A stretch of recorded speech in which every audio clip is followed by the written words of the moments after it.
Good morning, everyone, and welcome back to the channel. Pay no mind to the ambient noise. My neighbors have an awful lot of livestock next door. Anyway, today marks about 2,400 miles or thereabout on the perfect 1FZ, as well as the transmission that we have it coupled to. So I thought, since the weather's so nice down here in southern Arizona, this would be a good time to give you a review or an overview of what it's been like to drive and operate the vehicle, as well as get into the truck, take a look at the scan gauge, take it for a drive, talk a little bit about why we decided to go with 98 or 99% stock OEM parts, and then talk a little bit about that 1 to 2% of upgrades that we did include in the build. So let me just turn the camera around and show you around. I should probably close the bay door behind me just to cut out the background noise, but you know, the weather here in southern Arizona is just such a contrast to Colorado. It's so warm and nice. I love it this time of year. I just can't bear to cut myself off. So let me just zoom in here really quick and show you the odometer, which, let's see if it'll focus. Is it going to focus? Yeah. It reads 192,335, but that's not what really counts. What counts is the trip meter at the bottom. That reads 444. It's flipped a couple of times, so that translates to, let's see, 2,444 miles, not compensating for the error due to running 35s and not being re-geared. So let me see if I can just zoom out a little bit and show you the inside. I got to kind of step out. So, you know, the last couple of thousand miles, we're really happy with the OEM seat foam from Toyota. It's very comfortable, and the leather from L seats fit over it really nicely. You can see that I have a camera bag down there. By the way, if you haven't seen an awesome video by a track called Quest about building a little camera storage rack, you got to check that out. So anyway, the center console from Delta, it's just, I mean, that thing is, it's a winner all around. It's just really cavernous, and the fact that it locks down really tight, it's a great place to keep your Second Amendment. So I'm really happy with that. It's been trouble free, and I did do one little thing here to the cup holder. I just got this foam from the craft store to take up a little bit of slack so your cup doesn't rattle around in there. And then I have a ram mount with a suction temporarily to hold my tablet. That's working out really good. This is a temporary location for the scan gauge. I just have it there so that I can easily access and film it, you know, with the camera in my right hand while I'm operating the vehicle with my left hand. And of course, the driver's seat is really wonderful, comfortable.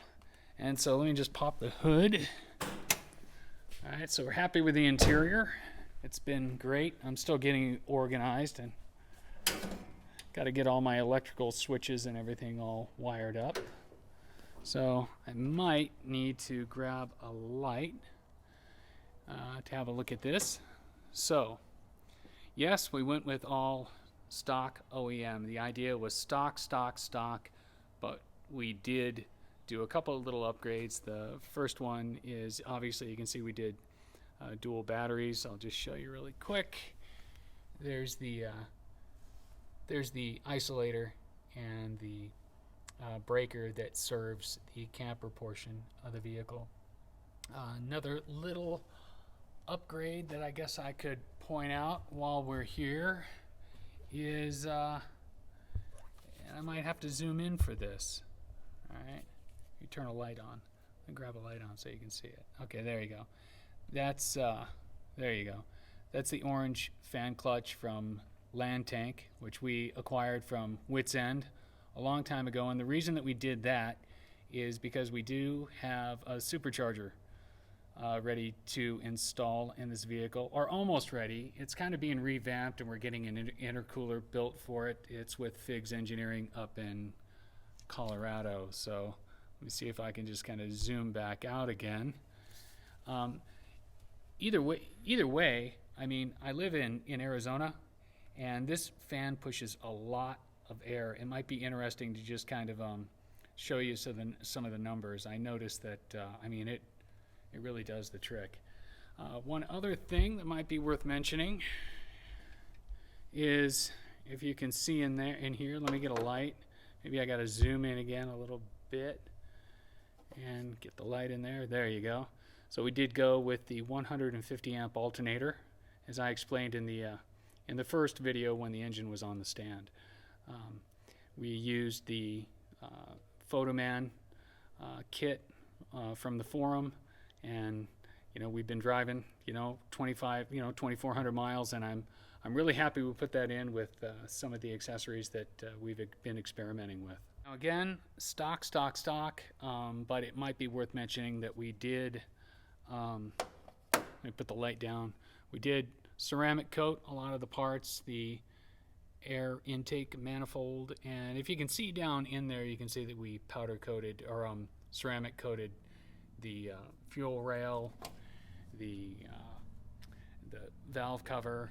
We did the heat shield, and I don't know if you can see in past the heat shield there or not, but we also ceramic coated the exhaust manifolds and the exhaust pipe down to a certain point. Actually, let me show you that through the wheel well.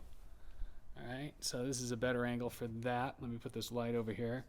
Yeah, so we're ceramic coated all the way down to about right here. Other than that, the exhaust is OEM. As you can see, we got the OEM cats. And yeah, they hang low, but I do have a set of Metaltech sliders that will take care of that. I think the other issue that a couple of other people have questioned and wondered about is that I went with the OEM exhaust all the way back here to the resonator, and I'll explain that in a minute. So let me just jump in and start the vehicle, and we'll talk from there.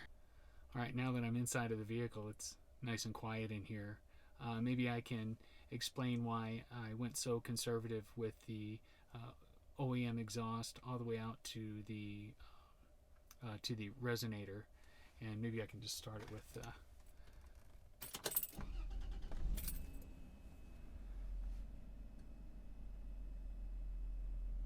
okay, you hear that? Yeah, me neither. So that's why I did it. I wanted it quiet. The fact is, about 80 or 90% of my miles are probably going to be on the highway, and I just didn't want any drone from the exhaust. I think I'm going to have enough, probably rattles and squeaks from all the gear that I'm going to be carrying. And I understand that the resonator is vulnerable out there, so if it becomes a problem, I'll go ahead and take it off and put a different end on there. But let's just rev it real quick. That's like $3 grand. So it's nice and quiet in here. Of course, what counts is when you're on a highway at RPM, but I think you understand. Okay, now from the outside, the other reason for going kind of conservative and as quiet as I can with the exhaust, let me just bring you down here to listen to it.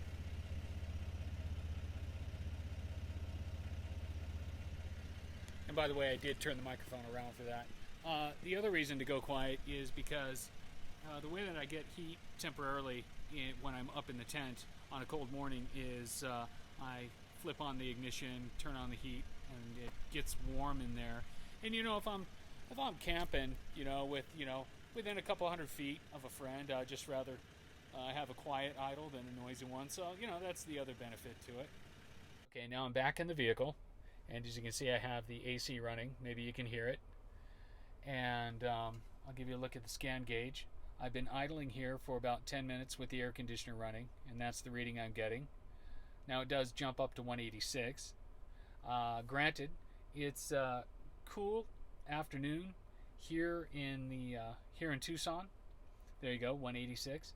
And I'm going to have to put this through the rigors in 4-low going up hills. But if you saw my last video, that's exactly what I was doing. I was in 4-low going up moderate hills, and I just wasn't getting up to 190, and I had the AC running. Now, I'm not sure what to attribute that to, but that orange fan sure pushes a lot of air, and so the AC was running really cold as well. So it'll be interesting to see how that performs as we get up into the 100+ degree days when you do want to be out there and running your AC while you're on the trail. So as far as I'm concerned, so far so good. Okay, so we're inside the vehicle now, and I got Miss Randa to drive for me, and she's gonna accelerate here real hard onto the freeway up to about 70 miles an hour. Go ahead.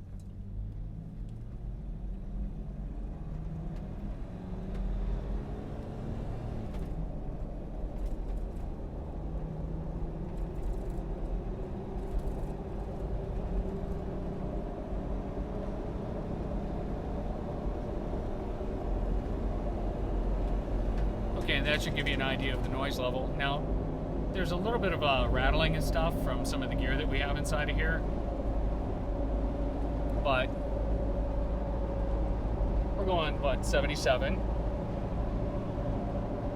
And this should give you an idea of the ambient noise inside the cab. You can see we can record video, we can talk on the phone, stuff like that. So,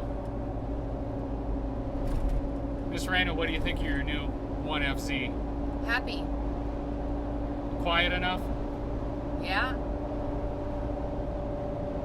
Okay, so I think that is going to conclude this video. We're really happy. It's smooth, it's nice, it's reliable so far. So I hope you enjoyed the video, and thanks for watching. Talk to you soon.